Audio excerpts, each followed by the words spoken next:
Hi everybody, welcome back. So I have finally finished this Lindberg 1935 Auburn Speedster. And so this is a final reveal on this. And let me tell you what a pain in the butt this kit was. A lot of the pieces went together fairly well. As individual sections, but putting the whole thing together, it started to really fall apart. One of the major things you may have remembered a few months ago, or I think it's been about a month, I had some issues with the paint, so I stripped it, started over, then had other fit issues that I had to work out. Have to get it in paint done, and got frustrated, put it in the box for a little bit, and then finally came back to it and finished it up. So just wanted to let you know that I'm finally done with it. But first, before I do that, there's a little coffee with my Millennium Falcon mug.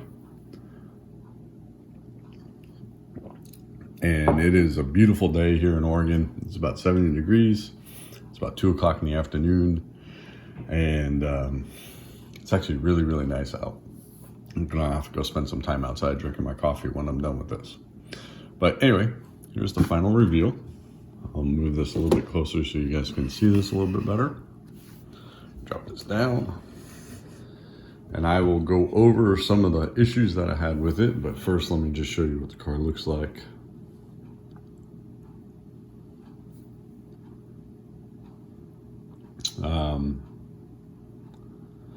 The body color is India Ivory from Splash Paints, and the 2K Clear that I ended up putting on this was also from Splash Paints.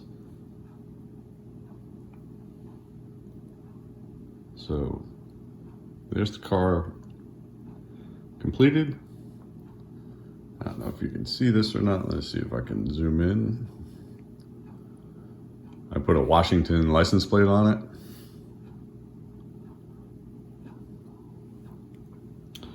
Let's bring this up a little bit closer so I can show you some extra details here.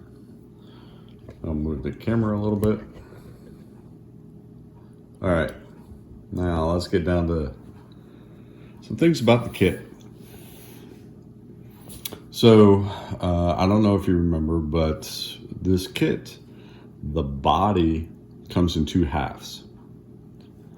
And you end up with this huge seam line front and center, right down the middle of the car. As you can tell, it didn't quite work out in filling and sanding it down. Again, that's something I still need to practice on.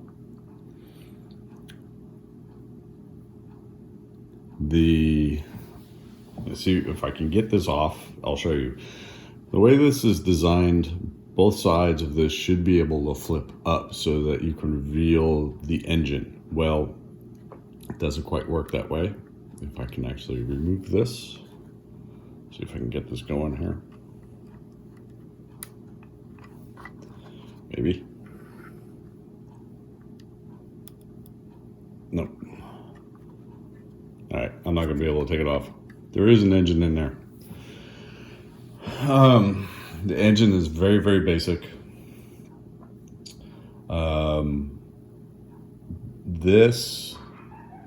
So between the firewall and here, for the radiator, is extremely tight. And I ended up sanding down as much as I possibly could just to get it to fit this much. It's almost like the hood was designed 2 sizes too large for the space that it was supposed to fit into. So it was that problem. If I could show you the engine, There is the air filter is right about here. It's so large that the hood doesn't close over it because it's so wide and so tall that this rests on top of it, even with the engine sitting in its proper spot. So there was that problem. The next problem was based on the directions. You put the engine in, you build the wall around it, put the body onto the frame with the fenders. Then the last step is to put in the exhaust hoses, all right, the exhausts for this. The problem with that, the tolerance between this hole and this hole is so small, you cannot fit that thing in there without cutting it. So I essentially had to cut it in half, slip part of it in, slip the section that goes into the fender, and then glue it back together. And I had to do that for both of these in order to make that fit.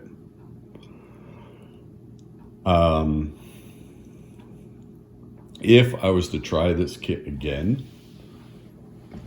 I would probably, once you get the engine in and you put the sidewall on, or just as you're putting the sidewall on, I would attach the exhausts to the sidewall of the engine compartment first, then put the fenders on or slide the fenders on. It was a pain in the neck. Then the other thing too is because of the angle, so the holes for the exhausts don't match up to where the exhausts or the manifold on the engine is. They're actually almost 1/8 of an inch too tall from where the hole is on the side of the wall for the engine. So there's that. I don't know if you can see it here. There's a gap here, so that did not fit exactly well. And there was the way the body is built. You have, well, here, let me show you the bottom of the frame. There's not much to this, right? It's pretty basic. And you can see where those exhausts come out. Right? There's almost nothing down here. But this is all one piece, right? This here is all one piece. You just add the rear axle and the front axle to it, and that's it. There's really not much. But when you're putting the rear fenders on, they come as two separate pieces, and they do not fit with this part of the frame. And even this part of the frame is a separate piece that sits over it. So they don't match up very, very well at all. The interior, if you can see it, I don't know if you can actually see it. Let's see if I can pick this up enough to show it to you. The interior is very basic. There's not much in there. The steering wheel, to be honest with you, looks extremely oversized for the kit. It almost looks like there wouldn't be enough room to actually sit on the seat and drive the car. Just the way it looks to me. I may be wrong, but that's the way it looks. The other issue with this are the metal pieces, or what would be metal for the fenders. So on here you can see, oops, almost pushed it off. The wheels roll. On here you can see that the fender fits just inside these two little clamps and holds that, right? And then this is supposed to be separate. It glues onto that, right, for the bumper. Well, on the front, there's actually a lip there's actually two pieces here and here that look like this frame for the bumper should sit in that, but you'll notice where the actual bend does not fit here. So if this was designed to hold this V in here, they're in the wrong spot. And again, the fender is almost one of the last things that you end up putting on the car. And this bracket. So, you get everything done and then realize, hey, that doesn't match up. And so it actually looks out of place the way it's designed. Right? This piece needs to be here, or this frame to hold the fender needs to be smaller. So there's that.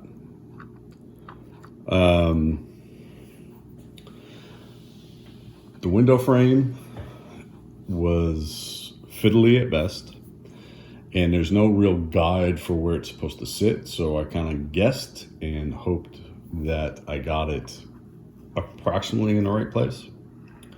As you can see on one side, it's kind of sitting up from the body, you can see that, and then the other side is flat.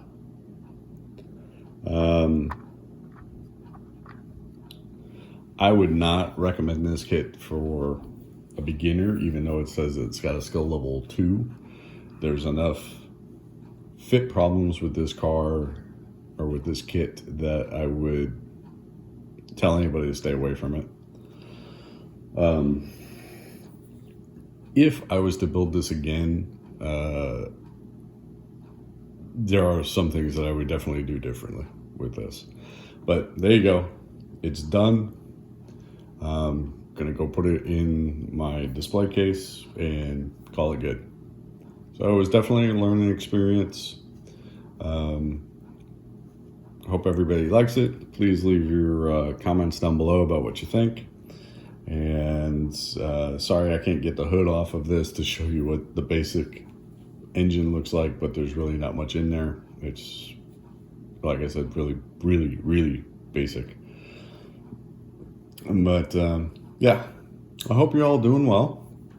I want to thank new subscribers I've picked up. I've actually picked up about 7 more people over the last week. I'm really surprised. So thank you. Also, thank you to everybody who has stuck around with me for as long as you have. I appreciate that. And I hope everybody's having a great week. I hope you're all doing well. And just want to also let you know that my wife and I got our second COVID shots this past Friday, and neither one of us had any severe reaction to it or anything. My wife was a little tired. I had sore arm and a little upper body backache for a little bit, but that was about it. So yeah, that's about all I have. I have a bunch of other videos I'm going to do this week, so stay tuned for those, and I will talk to you all soon. Bye.